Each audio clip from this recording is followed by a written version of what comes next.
नमस्कार, रात के 9 बज चुके हैं। Break free bulletin India at 9 का वक्त हो चुका है। मैं हूं आपके साथ कमरुद्दीन खान।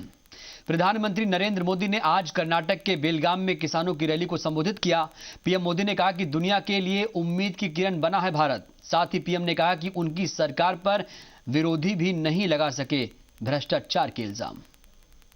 रैली के दौरान पीएम मोदी ने भ्रष्टाचार पर लगाम लगाने का दावा किया। उन्होंने कहा कि विरोधी भी सरकार पर भ्रष्टाचार के आरोप नहीं लगा पा रहे हैं। पीएम मोदी ने आर्थिक संकट के दौर में भारत को दुनिया के लिए उम्मीद की किरण बताया। मंदी के बीच विकास करने का मंत्र समझाया।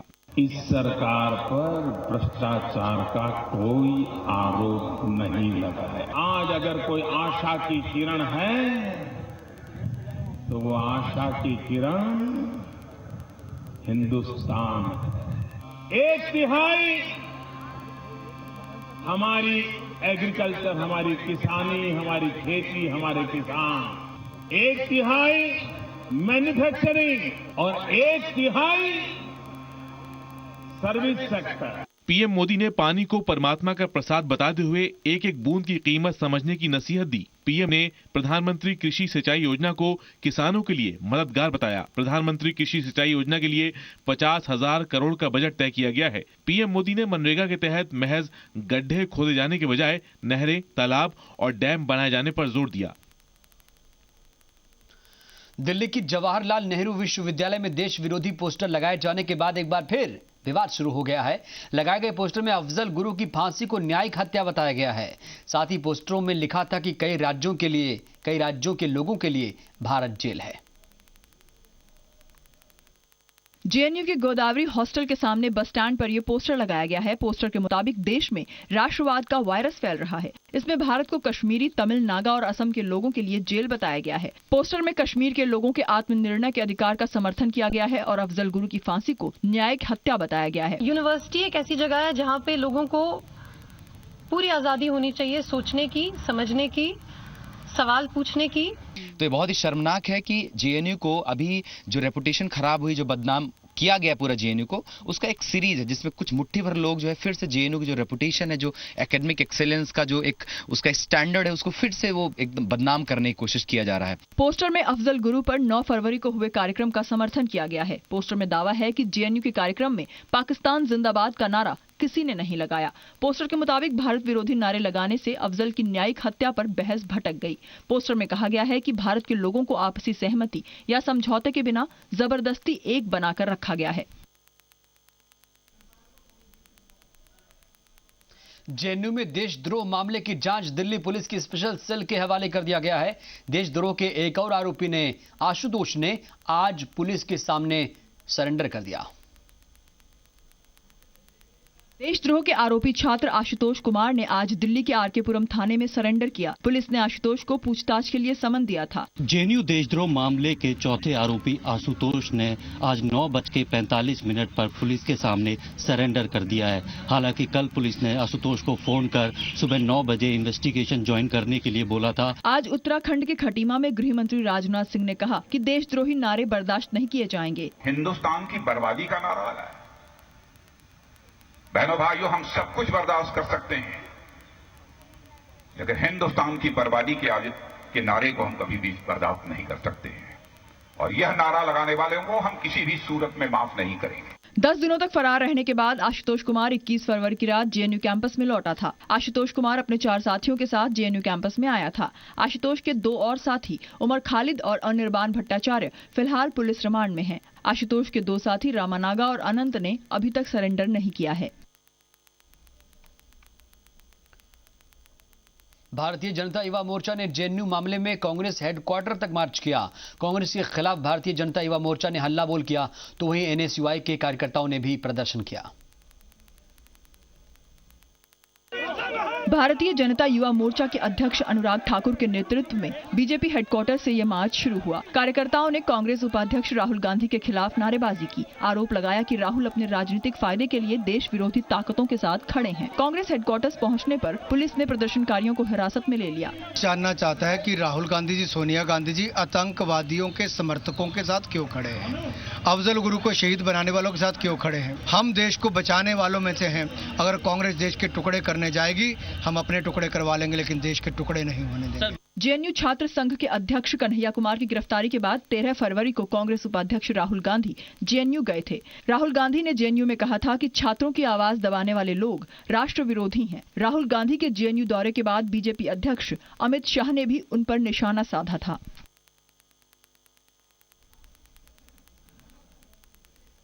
देशद्रोह के आरोपी कन्हैया कुमार के केस की सुनवाई पर कांग्रेस सांसद प्रमोद तिवारी ने विवादित बयान दिया है। प्रमोद तिवारी के मुताबिक कन्हैया का केस गैर बीजेपी शासित राज्य बिहार या यूपी में ट्रांसफर किया जाए। बीजेपी ने कहा कि कांग्रेस इस मामले में राजनीतिक लड़ाई नहीं लड़ पा रही है, इसीलिए ऐसी मांग कर रही है। मेरी राय तो ये है कि कन्हैया को इंसाफ तभी मिलेगा जब उस मुकदमे को ही दिल्ली से उत्तर प्रदेश या बिहार ऐसी जगह ट्रांसफर किया जाए। क्यों कांग्रेस पार्टी ऐसी डिमांड कर रही है कि कन्हैया का ट्रायल दिल्ली के बाहर हो? कोर्ट के सामने सबूत आएंगे, प्रोसेस है। क्या उनको विश्वास नहीं है दिल्ली में जो कोर्ट्स हैं? कन्हैया कुमार को देशद्रोह के आरोप में 12 फरवरी को गिरफ्तार किया गया था। 17 फरवरी को दिल्ली के पटियाला हाउस कोर्ट में पेशी के दौरान कन्हैया कुमार पर कुछ वकीलों ने हमला किया। 15 फरवरी को भी पटियाला हाउस कोर्ट में कन्हैया की पेशी के दौरान वकीलों ने पत्रकारों और जेएनयू के कुछ छात्रों पर हमला किया। कन्हैया कुमार की जमानत पर दिल्ली हाईकोर्ट में 29 फरवरी को सुनवाई होनी है। गुजरात में गोधरा कांड के आज 14 साल पूरे हो गए। पीड़ितों को अब भी पूरे इंसाफ का इंतजार है। 27 फरवरी 2002 को गोधरा में साबरमती एक्सप्रेस के कोच के 58 यात्रियों को जिंदा जला दिया गया था। सुबह 7:43 पर साबरमती एक्सप्रेस के कोच नंबर S6 में आग लगाई गई थी। ट्रेन आगे जैसे ही चली, चेन पुलिंग हुआ और स्टोन थ्रोइंग वगैरह वहां पे हुआ। मेन इंसिडेंट करना था, ट्रेन को पूरी बोगी को जलाना था। उसके लिए उसके प्रिपरेशंस में जो 2-5 मिनट की जरूरत है, उसको ध्यान में रखते हुए यहाँ पे first chain pulling and stone throwing किया गया। कोच के अंदर मौजूद 23 पुरुष, 15 महिलाओं और 20 बच्चों की आग में झुलसने और दम घुटने की वजह से मौत हो गई। लेकिन पीड़ितों को इंसाफ दिलाने की किसी ने सुध नहीं ली। देर आए दुरुस्त आए, आप तो पहले आए, तो आपका शुक्रिया। जी न्यूज संवाददाता राहुल सिन्हा आनंद जिले के रून गांव भी पहुंचे, जहां गोधरा कांड में मारे गए 6 लोगों के परिवार आज भी अपने दरवाजे पर पूरे इंसाफ का इंतजार कर रहे हैं। यूपीए सरकार की ओर से गठित बनर्जी कमीशन ने बाहर से आग लगने की आशंका को खारिज किया था। गुजरात हाई कोर्ट ने बनर्जी कमीशन के गठन को अवैध और असंवैधानिक करार दिया। नानावटी आयोग के मुताबिक S6 कोच में बाहर से पेट्रोल छिड़ककर जलाया गया था। फरवरी 2011 में विशेष अदालत ने गोधरा कांड में 31 लोगों को दोषी पाया, 63 आरोपियों को बरी कर दिया। विशेष अदालत ने गोधरा कांड में शामिल 11 दोषियों को फांसी और 20 को उम्र कैद की सजा सुनाई। हरियाणा के मुरथल में कथित गैंगरेप का एक चश्मदीद सामने आया है। उसने दावा किया है कि गैंगरेप हुआ है। ये वही चश्मदीद है जिसकी कार में आग लगाई गई थी। हमने अपनी आंखों से देखा है, कपड़े फाड़ दिए हैं। पहचान पाएंगे लोकल जो हमारे सामने होंगे, हम पहचान पाएंगे कौन आदमी है।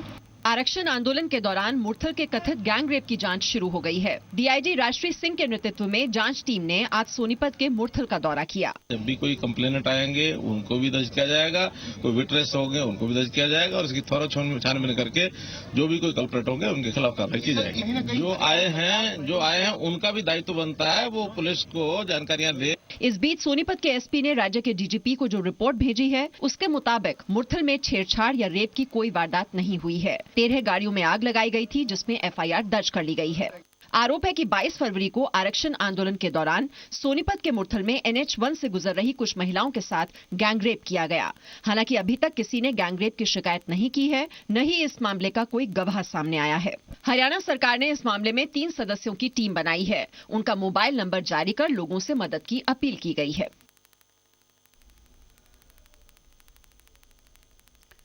बीजेपी नेता सुब्रमण्यम स्वामी को आज कानपुर में विरोध का सामना करना पड़ा। कुछ लोगों ने उनके कार पर टमाटर, अंडे तक फेंक डाले। सोनिया गांधी और राहुल गांधी के खिलाफ नेशनल हेराल्ड केस और बयानों से नाराज कांग्रेस कार्यकर्ताओं ने स्वामी के खिलाफ नारेबाजी की और काले झंडे दिखाए। कंपनी बाग चौराहे के पास प्रदर्शनकारियों ने स्वामी की कार पर टमाटर, अंडे और कूड़ा फेंका। अंडे, टमाटर वगैरह ये सब फेंका गया है गाड़ी पे। तो आपकी गाड़ी में कौन थे? गाड़ी पे प्रदर्शनकारी आए। कौन बैठा हुआ था? इसमें तो स्वामी जी बैठे हुए थे। हाँ, स्वामी जी बैठे हुए थे।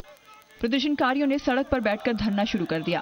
प्रदर्शनकारियों को हटाने के लिए पुलिस को लाठीचार्ज करना पड़ा। सुब्रमण्यम स्वामी ने नेशनल हेराल्ड केस में सोनिया गांधी और राहुल गांधी के खिलाफ केस दर्ज कराया है। स्वामी ने दोनों पर कुछ लोगों के साथ मिलकर एजीएल की 5,000 करोड़ की संपत्ति पर कब्जा करने का आरोप लगाया है। इसके अलावा भी सुब्रमण्यम स्वामी गांधी परिवार पर कई मुद्दों को लेकर निशाना साधते रहे हैं। भारतीय रेल में साफ सफाई की एक गंदी हकीकत सामने आई है। सफर के दौरान यात्रियों को दिया जाने वाला कंबल 2 महीनों के बाद साफ होता है। रेल बजट के सिर्फ 24 घंटे बाद रेल राज्य मंत्री मनोज सिन्हा ने भारतीय रेल की हकीकत दुनिया के सामने रख दी। राज्यसभा में सफाई पर एक सवाल का जवाब देते हुए मनोज सिन्हा ने बताया कि एसी कोच में सफर के दौरान रेलवे की तरफ से जो कंबल यात्रियों को दिया जाता है वो 2 महीने में सिर्फ एक बार धुलता है। जी हाँ, 2 महीने में सिर्फ एक बार। भारतीय रेल की इस हालत पर राज्यसभा सभापति और उपराष्ट्रपति हामिद अंसारी पुराने दिन को बेहतर बताने लगे जब लोग खुद अपना बिस्तर लेकर चलते थे। प्रति उपयोग के बाद बेडरोल में माने टॉवेल, पिलो कवर और चादर ये हर उपयोग के बाद धुली जाती है। ब्लैंकेट 2 महीने में एक बार हम धुलते हैं। पुराना सिस्टम बिस्तर बंद ले चलने का बहुत अच्छा था। वैसे यात्रियों के लिए अच्छी बात यह है कि थोड़ा पैसा खर्च कर उन्हें साफ सुथरा बिस्तर और कंबल मिल सकता है। रेलवे ने हाल ही में ये सुविधा शुरू की है। 140 रुपए देकर यात्री 2 चादर और 1 तकिया ले सकते हैं, जबकि 110 रुपए देकर कंबल, बिस्तर और कंबल यात्री अपने साथ घर ले जा सकते हैं। फिलहाल ये सुविधा चेन्नई, तिरुवनंतपुरम, नई दिल्ली और हजरत निजामुद्दीन स्टेशन से चलने वाली ट्रेनों के लिए शुरू की गई है। बिस्तर कंबल की इस योजना को धीरे धीरे देश के दूसरे बड़े शहरों में भी शुरू किया जाएगा। एक चिंताजनक खबर अमेरिका से, जहां पर एक बार फिर फायरिंग ने 5 लोगों की जान ले ली। एक शख्स ने अपने ही परिवार के 4 लोगों को गोली मार दी। फायरिंग में बेटी की जान चली गई। वारदात पर अमेरिकी राष्ट्रपति ने चिंता जाहिर की है। फायरिंग की ताजा वारदात वॉशिंगटन के मेसन काउंटी की है। एक शख्स ने अपने ही परिवार के 4 लोगों की गोली मारकर हत्या कर दी। उसके बाद घर के बाहर आकर खुद को भी गोली मार ली। हमलावर की एक 12 साल की बेटी फायरिंग में बाल बाल बच गई। अमेरिका के राष्ट्रपति बराक ओबामा ने देश में आए दिन हो रही फायरिंग की वारदात पर चिंता जताई है। Anybody who says they want to keep the American people safe has to care about this because it's happening in far too many towns and affecting far too many innocent Americans. America में इस साल अंधाधुंध firing की 48 वारदातें सामने आ चुकी हैं। संयुक्त राष्ट्र की एक रिपोर्ट के मुताबिक अमेरिका में घरेलू कलह की 67% वारदातों में बंदूकों का इस्तेमाल होता है। 2015 में अमेरिका में बंदूक के इस्तेमाल की वजह से 13,000 से ज्यादा लोगों की मौत हो गई थी। 2015 में अमेरिका में अंधाधुंध फायरिंग की 372 वारदातें सामने आईं, जिसमें करीब 475 लोगों की मौत हुई। 2015 में अमेरिका के स्कूलों में फायरिंग की 64 वारदातें सामने आईं। चेहरे पर मासूमियत और आंखों में आने वाले कल का सपना। जोधपुर के नन्हे वैज्ञानिकों को देखकर आप कहेंगे देश का भविष्य बेहतर हाथों में है।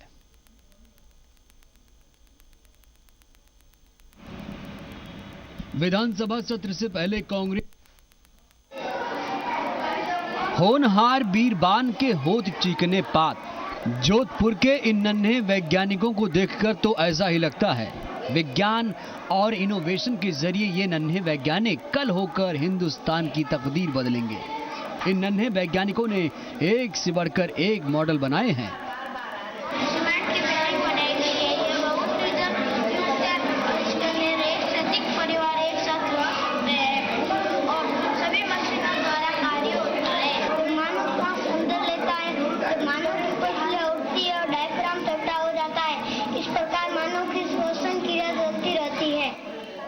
आदर्श विद्या स्कूल के प्रिंसिपल का कहना है कि 1ली से 5वीं तक के ये बच्चे विज्ञान की अच्छी समझ रखते हैं और इनके हर मॉडल में विज्ञान का अच्छा इस्तेमाल है।